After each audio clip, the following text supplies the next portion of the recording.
You can spend years loving someone who seems emotionally distant. You show up for them again and again. You stay consistent, patient, understanding. You give support even when it is not returned in the same way. But the moment you ask for equal effort, something shifts, the warmth reduces, the distance grows, and you are left replaying everything in your mind, trying to find what mistake you made. The truth is, you did not do something wrong. The painful part is realizing that you were never the main focus in the way you believed, and once you see that pattern clearly, things start to make sense. You stop blaming yourself for every small change in tone or message. You stop analyzing every word. You stop creating stories just to explain their inconsistency. Stay with this thought for a moment, because it changes everything you thought you understood about love. Many people misunderstand this type of emotional pattern. They think it simply means the person does not care or cannot love deeply. That is not the full picture. These people can care, sometimes very strongly. They can feel connection, attachment, even affection. But when closeness starts to feel real and steady, something inside them reacts. Not because of you, but because of what closeness represents to them. And this is where confusion begins for you, because from your side, connection means safety, but from their side, it can start to feel like pressure. Stay with me here, because this is where everything starts to shift in understanding. At the center of it all is something deeper than just distance or mixed signals. For many people with this pattern, emotional independence becomes the most protected part of their identity. It is not just a preference, it becomes a need that feels non-negotiable. Being too emotionally tied to someone can feel like losing control of themselves, even if the relationship is healthy. So when someone starts becoming important to them, their mind can quietly register it as risk. Not because the partner is doing anything wrong, but because closeness starts to feel like emotional dependence forming. And once that feeling appears, their behavior often changes. They may not even fully understand it themselves. One part of them wants connection, but another part wants space to feel safe again. So they step back, reduce emotional exposure, or create distance without clear explanation. From the outside, it looks confusing. From the inside, it feels like self-protection. And this is why arguments often happen when you ask for more closeness. What you see as building the relationship, they may feel as losing freedom. Keep watching this pattern closely, because it repeats in subtle ways that are easy to miss. In daily life, this shows up in very specific cycles. At first, everything feels natural and easy. Conversations flow, attention is steady, and there is excitement in the connection. Then slowly, things begin to change. Replies get shorter, plans take longer to confirm, emotional presence feels reduced, and you start asking yourself what shifted.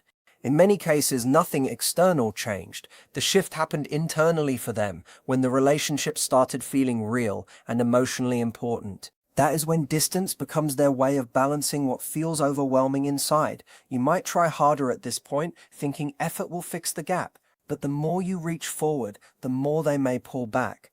Then, when you step away in confusion, they sometimes return again, restarting the cycle. The same pattern can even appear in friendships. You are there for them when they need support, when they are struggling, when they need someone to listen. But when the situation is reversed, they can become unavailable or distant. And when you bring it up, they often explain it as being busy or overwhelmed. Yet underneath it, the pattern remains the same.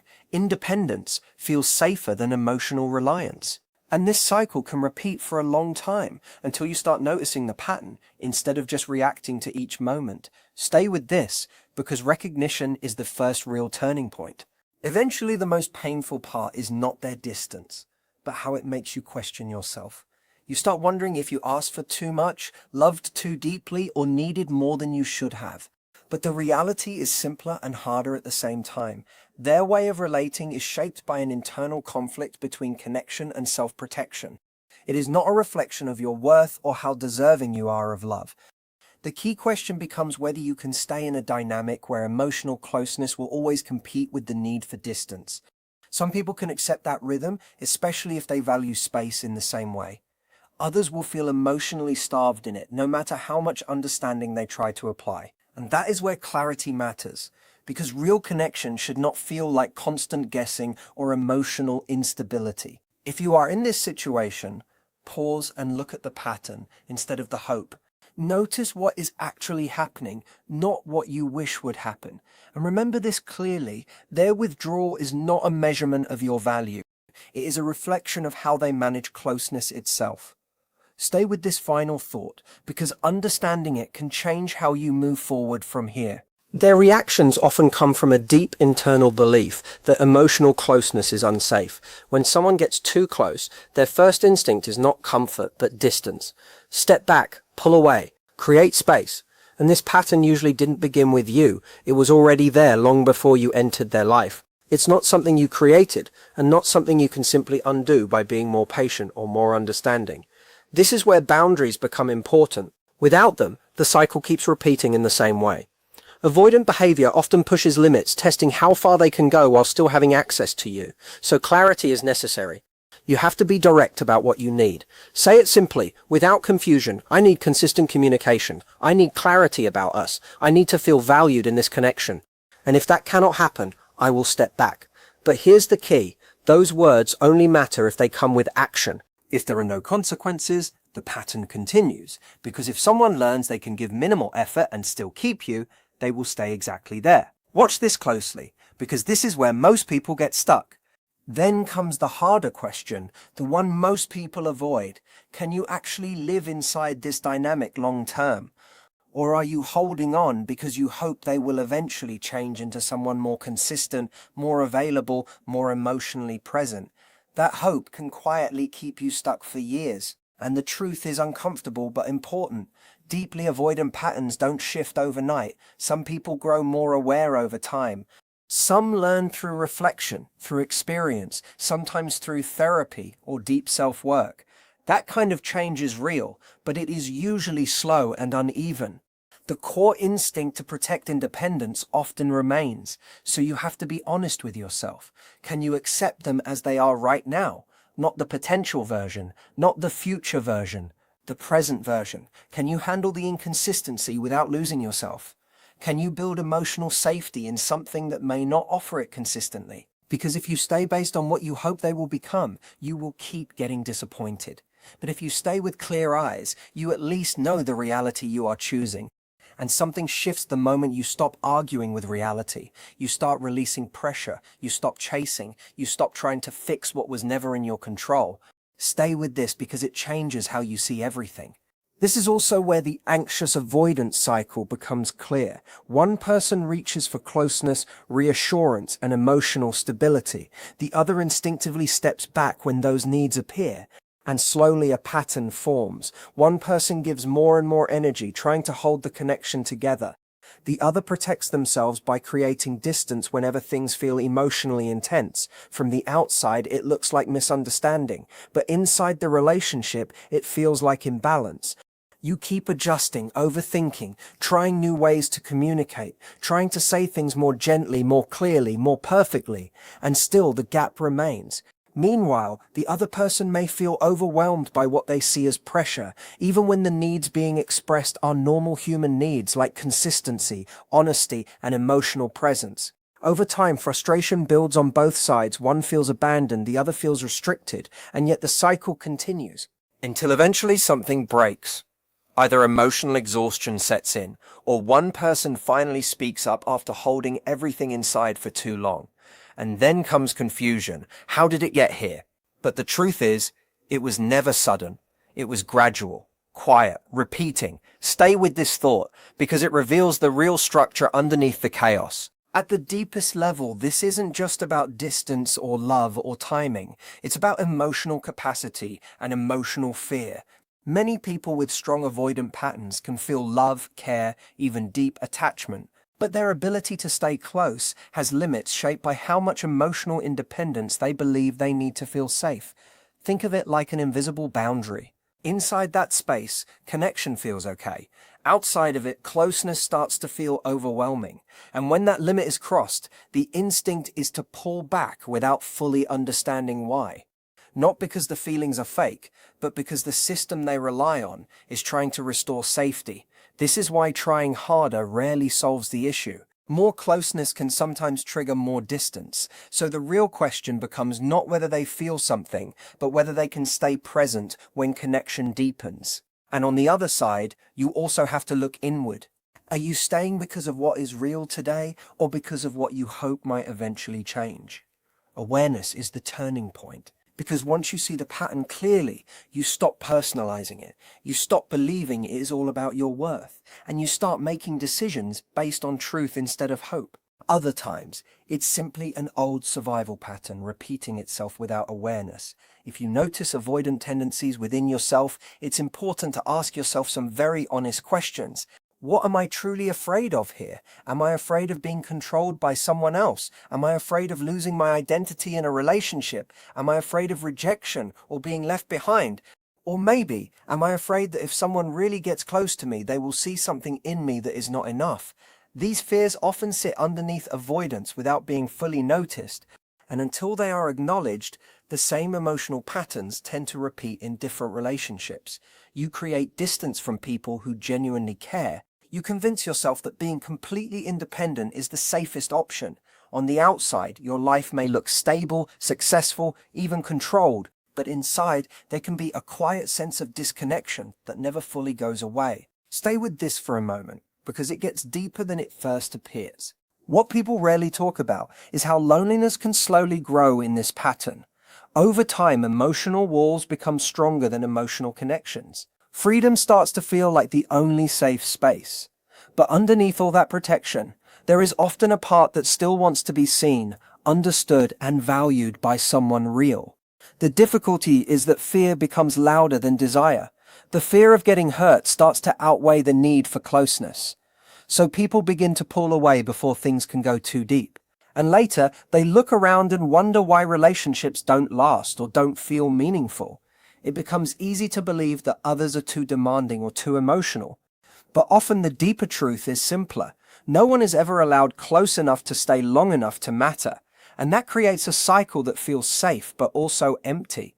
If you recognize yourself here, this is where honest reflection becomes important. Not judgment, not blame, just awareness. Because awareness is where change actually begins. From a practical point of view, there are ways to shift this pattern when you are in a relationship with someone who shows avoidant behavior. The first step is learning to stop chasing. When distance appears and you immediately move closer out of fear, you unknowingly strengthen the cycle. They step back, you move forward, they step further away, and you push even harder. Nothing really changes except the level of exhaustion. Instead, try sitting with the discomfort. Allow space to exist without rushing to fill it. This is not easy at all because uncertainty feels uncomfortable. But staying grounded in that discomfort slowly changes the dynamic. You are no longer carrying the entire emotional weight of the relationship by yourself. Stay with this idea because it shifts how power works in the connection. Next comes clarity. Be direct instead of indirect. Avoid vague hints or silent expectations. Say clearly what you need in a simple way. Explain that consistency matters to you. Explain that communication, reassurance, and emotional presence are important for you to feel secure. After that, observe carefully what actually happens over time, not just what is said in the moment. Words can sound reassuring, but patterns show the real picture. Alongside this, it can be helpful to set a personal limit for yourself. Decide how long you are willing to wait for real change, not imaginary change. Without limits, it becomes easy to stay stuck in hope for years.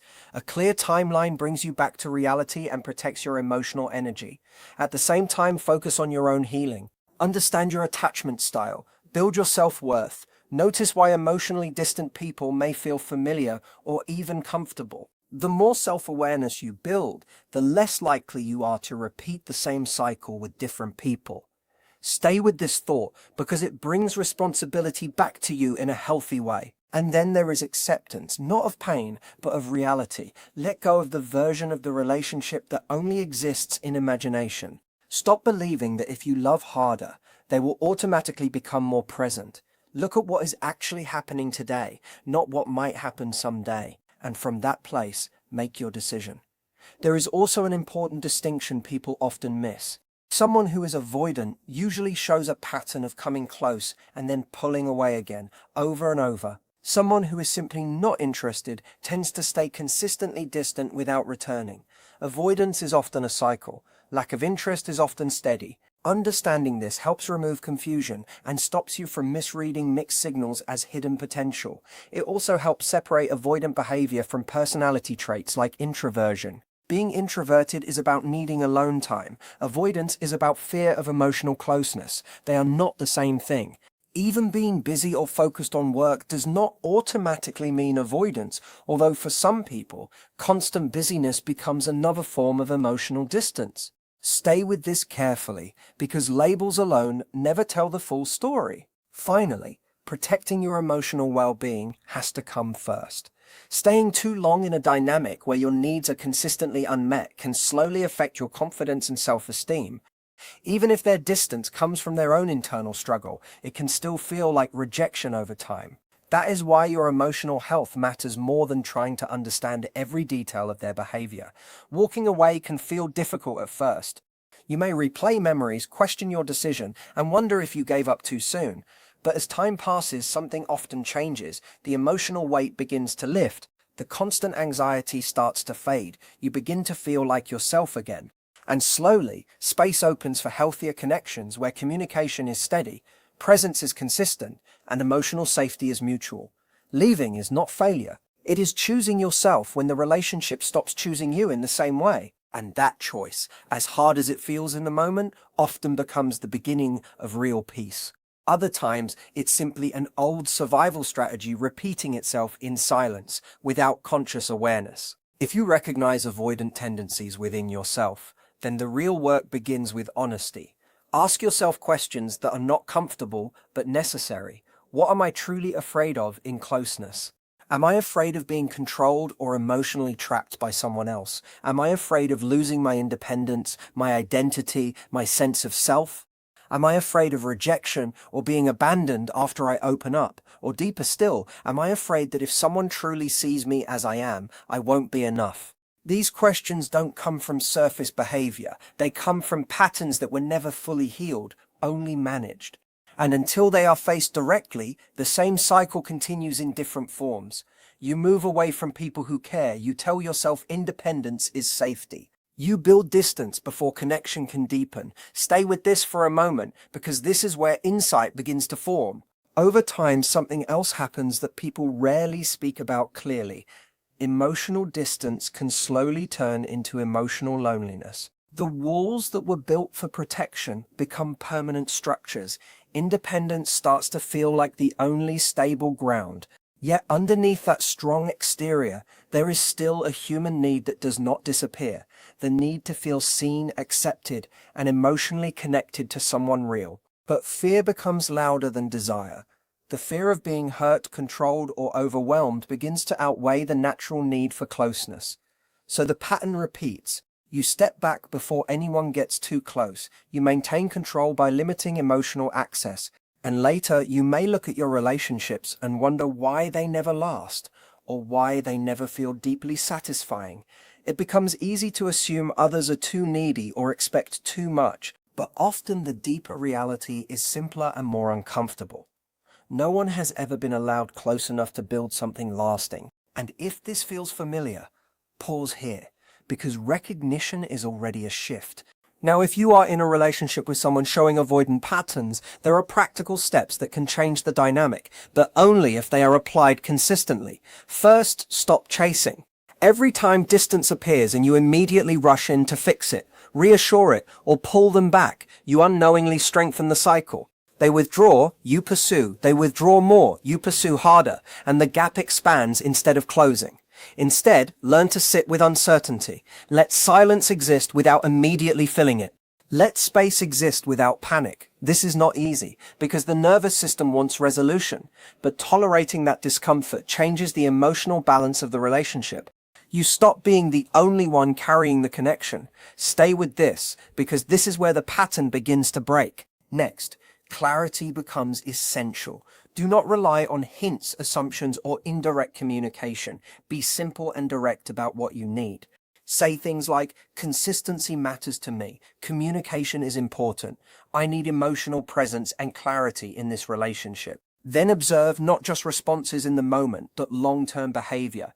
Promises are easy, patterns are real. Alongside this, set a personal limit for yourself. Decide how long you are willing to stay in uncertainty without meaningful change. Without that boundary, time can pass without progress, and hope quietly replaces reality. At the same time, turn attention inward. Understand your own attachment patterns. Strengthen your self-worth. Notice why emotionally unavailable dynamics may feel familiar or strangely attractive. The more awareness you build, the less you repeat the same emotional story in new forms. Stay with this idea because self-understanding becomes protection. Then comes acceptance, and this is where clarity becomes powerful. Let go of the version of the relationship that only exists in imagination. Stop believing that extra patience or deeper effort will automatically transform someone's emotional capacity. Instead, look at what is actually happening today. Not potential, not intention, reality. From there, make your decision. And there is an important distinction to understand. Someone with avoidant patterns often cycles between closeness and distance. They come near, then pull away again. Someone who is simply not interested tends to remain consistently distant without returning. One is a pattern of push and pull, the other is steady absence. Understanding this removes confusion and helps you see behavior more clearly. It also helps separate avoidant attachment from personality traits like introversion. Introversion is about energy and solitude. Avoidance is about fear of emotional vulnerability. They are not the same thing, even if they can look similar on the surface. Finally, your emotional well-being has to remain the priority. Staying too long in a dynamic where your needs are consistently unmet can slowly affect your confidence, your peace, and your sense of self-worth. Even if their distance comes from their own inner struggle, the emotional impact on you is still real. That is why protecting yourself matters more than trying to decode every behavior.